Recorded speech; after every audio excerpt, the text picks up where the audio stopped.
So Babesia, as I mentioned in my talk, is a pathogen or group of pathogens that are transmitted by ticks, and they have a reservoir in nature, which are often rodents or wild animals.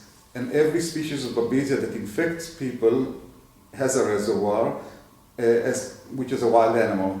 And therefore, it's really important to understand the relationship between infection of animals and its relationship to infection of people.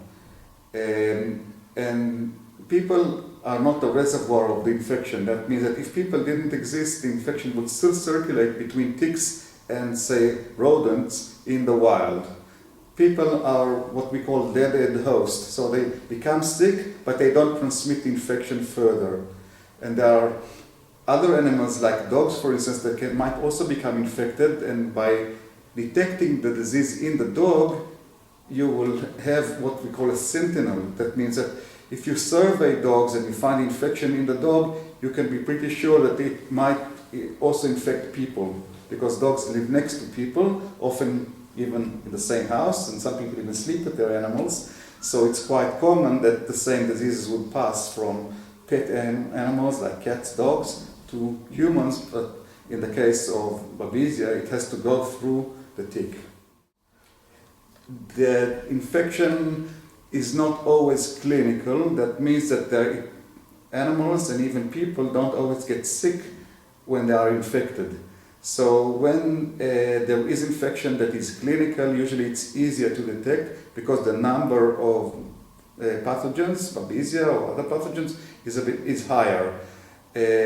When the numbers are low, in what we call subclinical infection, that is infection without a disease, it's often more difficult to detect, and then some very sensitive techniques might be needed, and even those might not always confirm the infection.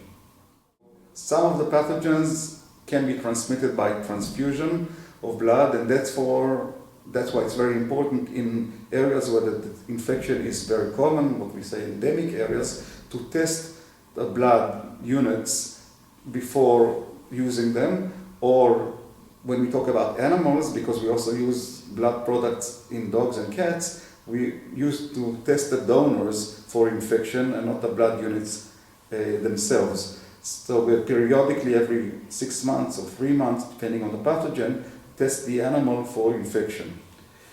But it's very important to eliminate those blood products, those blood units that are infected, and not to use them for transfusion, because the danger of disease is high, and often that's not being recognized, and it takes a long time sometimes for the development of disease, long after transfusion was given.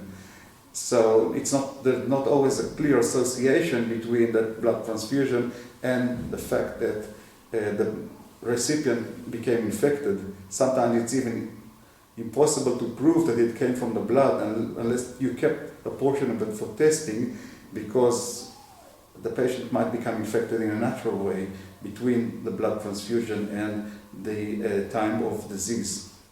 Yeah.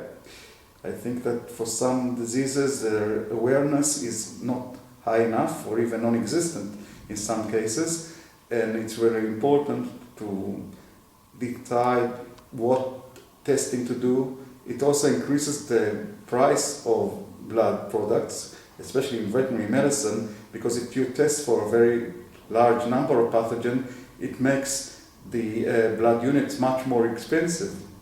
And there's also a big lag of time between the time that the blood is taken from the donor to the time that you can transfuse. You cannot transfuse right away, which is often the case. You want to do that with very fresh blood in veterinary medicine, and that cannot be done if you need to test everything.